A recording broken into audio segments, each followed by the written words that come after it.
Hello and welcome to the Daily Space. My name is Annie Wilson, and most weekdays, the CosmoQuest team is here putting science into your brain. Today, however, is for Rocket Roundup. Let's get to it, shall we?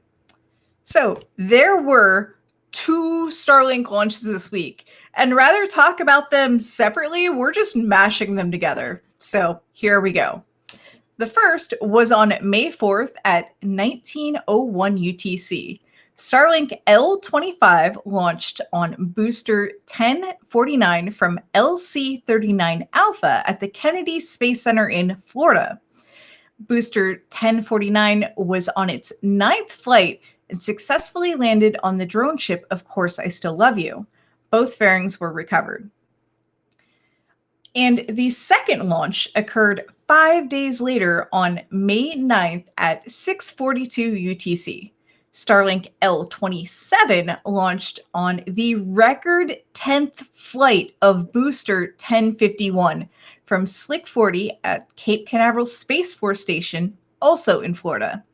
It successfully landed on the drone ship Just Read the Instructions. Both fairings had previously flown on GPS-3 SV-4 mission and were successfully recovered. Let's watch the launches.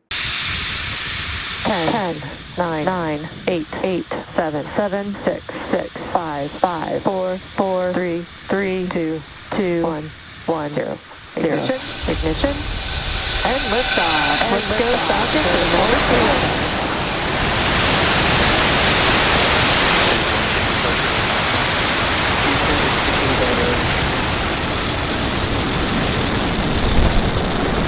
Pitching down the cooling chamber. This brings the total number of Starlink satellites launched into orbit to 1,625.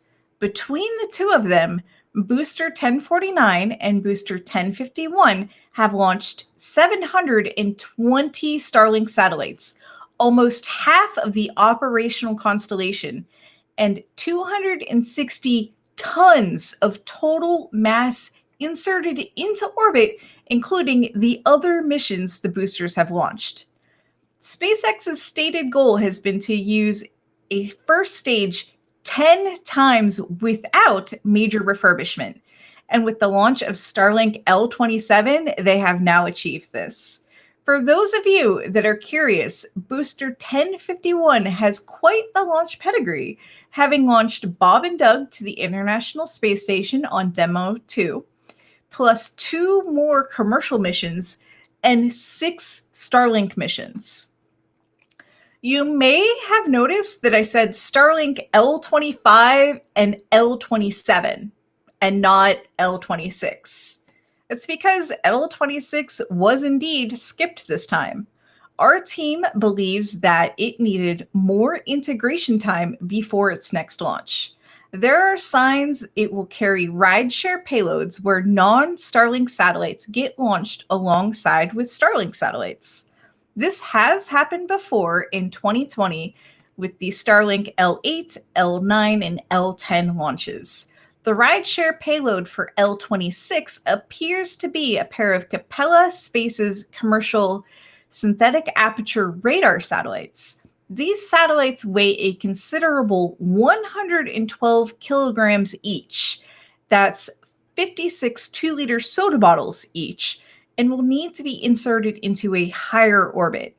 A higher orbit means more fuel will need to be burned, and because fuel has mass, it's likely that L-26 will carry fewer Starlinks than usual, which is 60, to make up the difference. Anyways, on to the next launch. On May 6th at 6:11 UTC, a Chinese Long March 2 Charlie launched the Yaogan 3008 mission from Xicheng Satellite Launch Center in southwestern China. Let's watch the launch.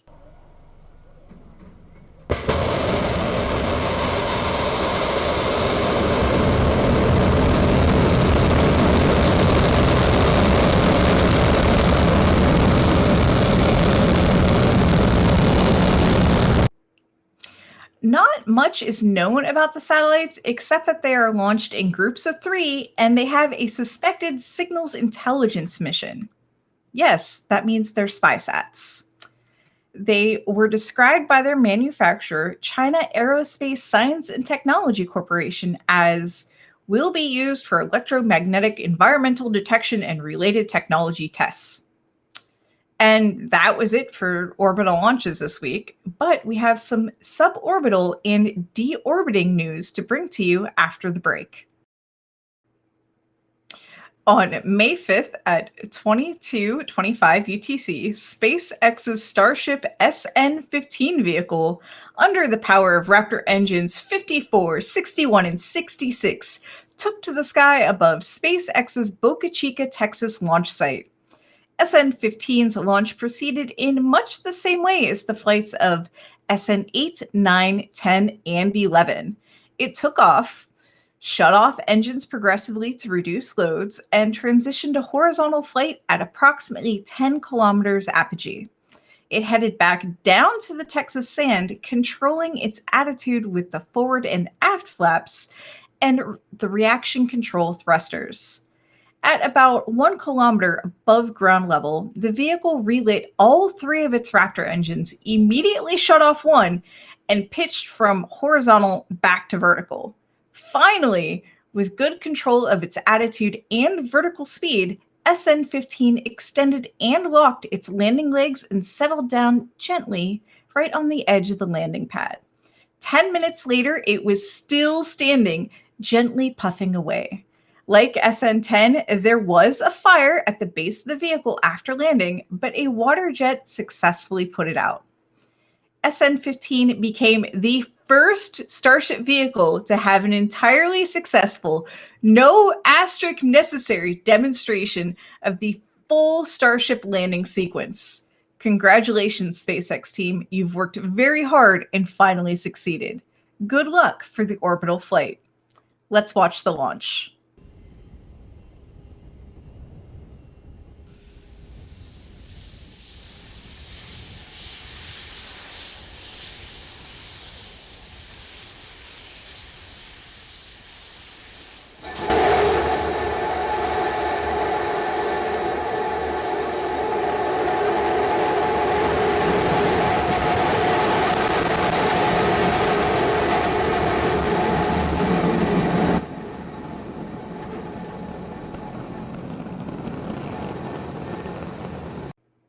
And the landing. Have ignition. Starship heading back to the landing zone.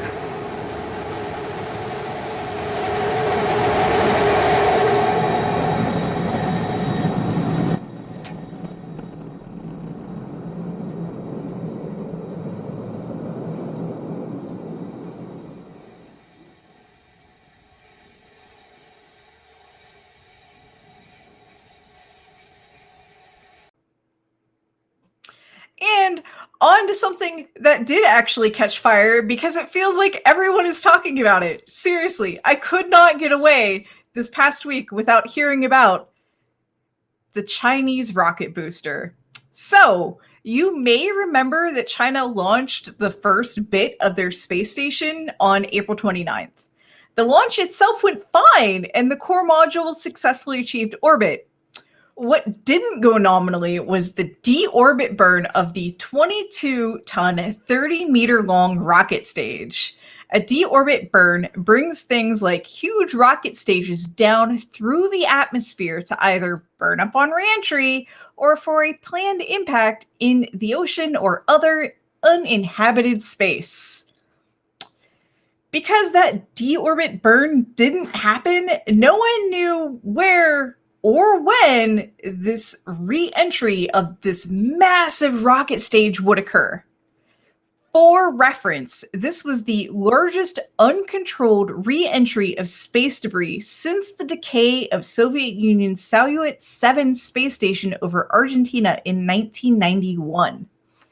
The size and mass of this re-entry is only equaled by the large and uncontrolled re-entry of the Long March 5 Bravo Y1 core stage re-entry approximately a year ago.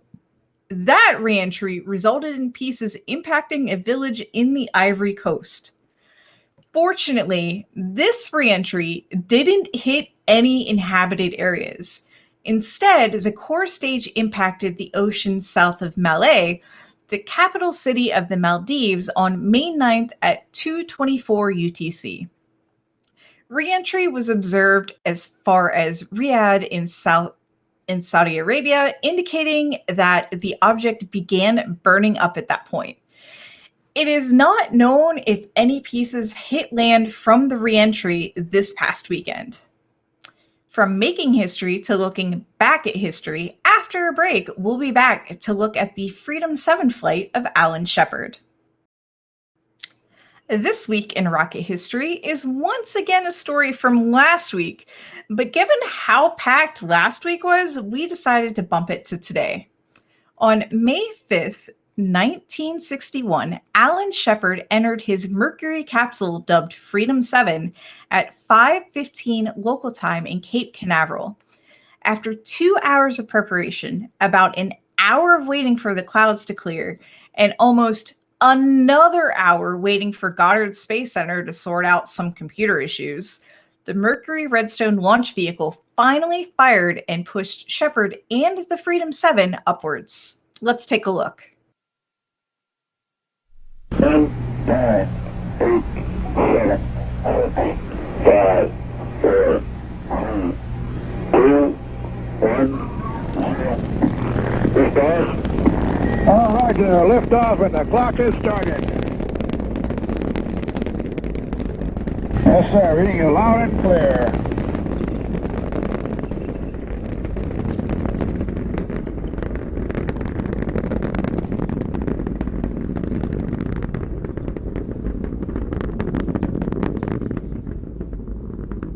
This is Freedom 7. The fuel is go, 1.2 G. Cabin at 14 PSI. Oxygen is go.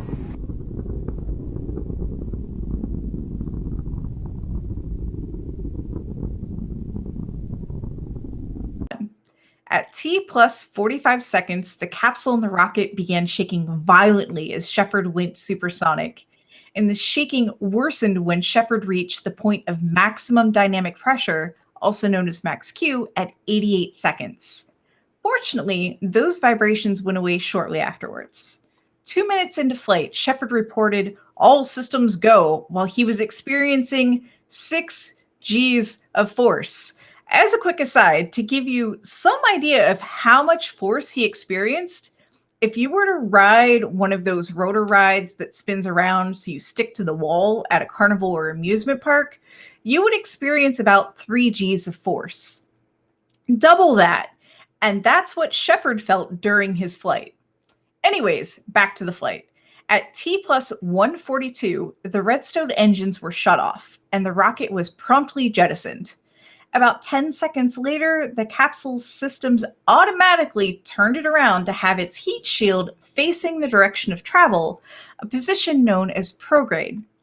During its ascent, the capsule passed an altitude of 100 kilometers, the Kármán line, putting Freedom 7 officially in outer space and making Alan Shepard the first American in space. Unlike Yuri Gagarin almost a month before him, however, Shepard did not go into orbit, but rather went on a suborbital trajectory, meaning that while he did go to space, he came back down almost immediately, unlike his Soviet counterpart who stayed up there for almost 108 minutes.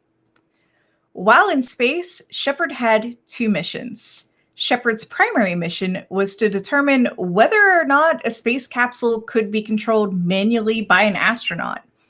To demonstrate this, he switched off the automated flight systems that were controlling the craft and switched to manual mode. He started by trying to control each axis at a time and letting the automated systems control the rest, but he did eventually manage to take control of all 3 axes. His secondary mission was to attempt to observe the Earth using a periscope. He reported being able to see the west coast of Florida and the Gulf of Mexico, the Bahamas, and even Lake Okeechobee, but he couldn't see any cities. At T plus 4 minutes and 44 seconds, Shepard put the capsule in fly-by-wire mode, in which the ship's avionics are controlled not by mechanical transmissions, but rather electronic signals. He oriented the craft manually for the re-entry maneuver, in which the retro rockets that were attached to the heat shield would fire to slow the capsule down.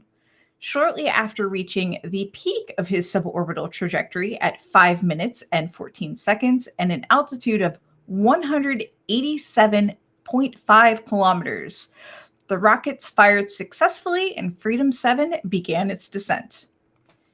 It was then that Shepard started feeling gravitational forces kicking in again, but to his surprise, that happened about a whole minute before it was supposed to, according to his training.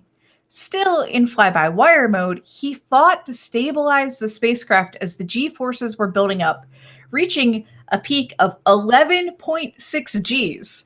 But as soon as the point of peak G passed, the spacecraft stabilized enough for Shepard to go back to automatic control. Still, the capsule was falling at a much higher than anticipated speed. Shepard stopped relaying his instrument readings to mission control so he could listen for the deployment of the drogue chutes, which did deploy successfully at T plus 9 minutes and 38 seconds. They slowed the craft down enough for the main chute to deploy at an altitude of 3 kilometers at 10 minutes and 15 seconds. Freedom 7 then continued parachuting down towards the North Atlantic at a speed of about 38 kilometers an hour, and at T plus 15 minutes 22 seconds, splashed down successfully in the Atlantic Ocean, where it was promptly recovered by the USS Lake Champlain. Safely back on the ground after 4 hours of waiting and nearly 15 and a half minutes of flight, Alan Shepard, the first American in space, became a national hero. We'll be right back with our final news. To wrap things up, here's a running tally of a few spaceflight statistics for the current year. There are currently 6 toilets in space. 3 are installed on the International Space Station, 1 is on the Crew Dragon, 1 is on the Soyuz, and 1 is on the Chinese space station. There have been 41 total orbital launch attempts so far this year, including 1 failure. From those orbital launches, 988 satellites have been put into space. I keep track of orbital launches by where they launched from, also known as spaceport. Here's that breakdown. USA, 17. China, 13. Kazakhstan, 4. Russia, 3. New Zealand, 2. French Guiana, 1. India, 1.